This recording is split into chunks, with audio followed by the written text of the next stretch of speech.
All right. When going over the data for your lab, this is going to be a guide on how to get it done. So, starting at the beginning, this is going to be your data table taken directly from the lab. Your mass of magnesium, I'm going to be using, will come from whatever was on your scale. My made-up number for today will be exactly 0.08 grams. All right. Volume will be the change in height from the udiometer. You take your final, you subtract your initial from it, and that will be whatever you have for your volume. Again, my made-up volume will be 0.086 liters. If you did not convert to liters yet, that's fine. Just make sure you do it on the next part. Temperature of H2, you can get this by taking the temperature of either the water in the beaker or the water in the graduated cylinder. We are going to assume that the temperature is the same. It's all equilibrium. So the temperature I'm going to use is room temperature, 298 Kelvin. If you do not convert to Kelvin, that is fine. I know it says Kelvin in liters here, as long as you have it with the right data. So 25 degrees Celsius for this one, or 86 milliliters here, you'll be okay. Barometric pressure in millimeters of mercury. This one will be the same for everyone. It is taken from step 12, and it is 751, and that is the pressure in the classroom. The height difference between udiometer and graduated cylinder is not important. If you did not take it, that is okay. I'm leaving it blank for this demonstration. On the next page, the first part is molar volume of a gas at standard temperature and pressure. Standard temperature is equal to 0 degrees Celsius, which is equal to 273 K. You should probably add the C there. Standard pressure is equal to 760 millimeters of mercury, which is equal to 1 atmosphere. So anytime you see standard temperature and pressure, it's referring to 0 degrees Celsius at 1 atmosphere. All right, when all that is true, an ideal gas will take up 22.4 liters per mole. Strange units, but that will be important. Okay, starting over here, mass of magnesium comes directly from the lab. Make sure to include your significant figures. I will write the correct amount of significant figures this time. Atomic mass of magnesium taken directly from the periodic table in grams per mole. Now when it comes to moles of magnesium, you want to take your mass and divide it by your atomic mass, or your molar mass. So box 1 divided by box 2.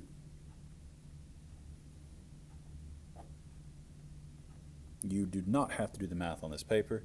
I'm doing this for demonstration.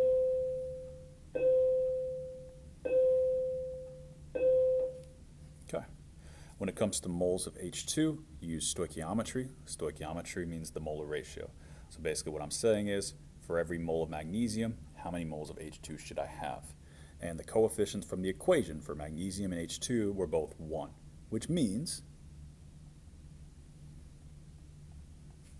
1 mole of H2 over 1 mole of magnesium.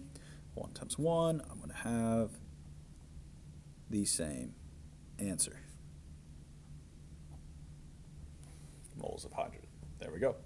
Okay, temperature of H2. So notice how it says T1. This will be important later. The T1 is going to refer to your data from your lab. The temperature, let's see, it says in Kelvin, 298 Kelvin. This is the part where it needs to be in Kelvin. The volume in liters, this part again needs to be in liters.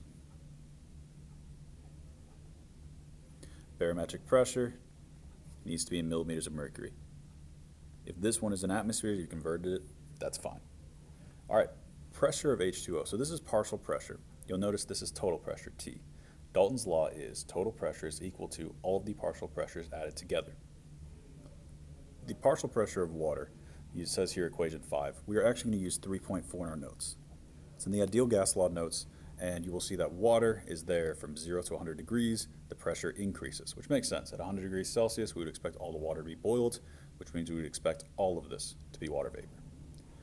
All right, for our data here, you are going to notice that it says 23.8 millimeters of mercury at a temperature of 298 Kelvin, which means the partial pressure of hydrogen will be equal to our total pressure subtracted by the pressure of water. And doing the math here, we are going to have 727.2, yes, millimeters of mercury. Really hope I did not get that wrong. All right. The next part, it says volume of H2 at standard temperature and pressure. This one is kind of long. Underneath on equation 6, we'll tell you exactly how to solve it if this video does not help. Essentially, the two parts here, so this is using the combined gas law. The twos are going to refer to standard temperature and pressure. and we are going to solve for V2, which will be our volume of H2 at standard temperature and pressure. The ones in the combined gas law that I'm going to use here are going to represent your lab data. So if I am solving, so first of all, the combined gas law, I'll write it over here on the left, is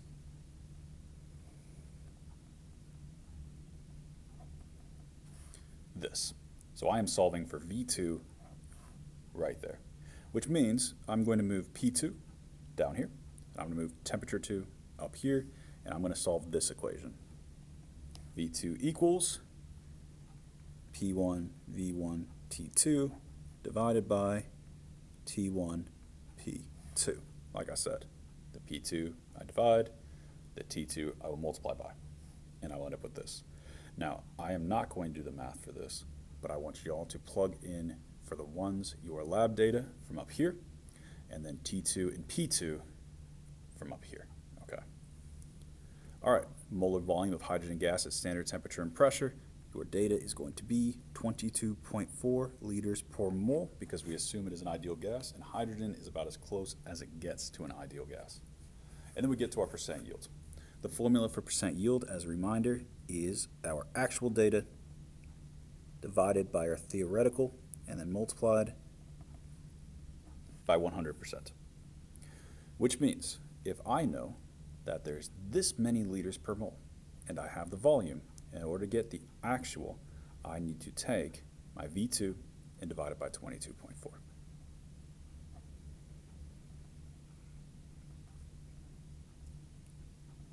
My theoretical, because when I do this I will be getting moles, my theoretical value will come from right here. So, for my percent yield, it's going to be actual over theoretical. The entire equation written out will be V2 divided by 22.4 divided by your moles that should have been produced multiplied by 100%. All right, and then finally you will get to the back page. On this back page, we will assume we do not know the identity of the metal. You will notice that we just have M here, stands for metal. It's a solid combining with hydrochloric acid. We will result with the metal switching spots. So we call this a single replacement reaction. And we are going to use our data to try to determine the molar mass, and you'll be able to see how close you were. Because we know the answer should be 24.3, and we'll see what we get. Okay, start at the beginning, temperature of H2. You'll notice it's the exact same data point. Volume of H2, again, you'll notice it's the exact same data point. So it's your volume. So what did I have? 0.086. Pressure, same data point. Partial pressure of water, same data point. Partial pressure of hydrogen, also same data. Makes it nice and easy.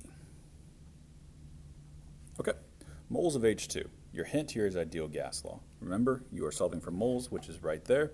Now, you have two options here when it comes to R.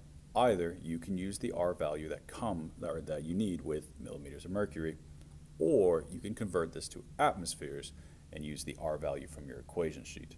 Regardless, this is the point where I stop writing out the answers and I just give you a guide. The equations you're going to need is PV over RT equals N. This is from a good review, and the data you will plug in, pressure, volume, and temperature, will all come from up here. If your R value is for atmospheres, make sure when you do the pressure here, because you want this pressure, the partial pressure of hydrogen for P, you can convert this to atmospheres by taking 727, or whatever number you have, and dividing it by 760. That will give you your moles. Now, your moles of your metal, whatever you get here, I'm just going to label it N of H2. You will take your N of H2, or moles of hydrogen, and you will multiply by the ratio, 1 mole of magnesium per every 1 mole of hydrogen, which does mean your answers will be the same. Now, from here, we are going to work backwards. Well, not yet. Here we're going to work backwards. Mass of metal in grams from the data table. Whatever you have, again, it should not be my answer. The atomic mass of the metal, therefore, you take, because atomic mass is grams per mole, so you'll take your grams, you will divide it by whatever answer you have. Again, I'm not writing out my math, I'm just writing out the equation.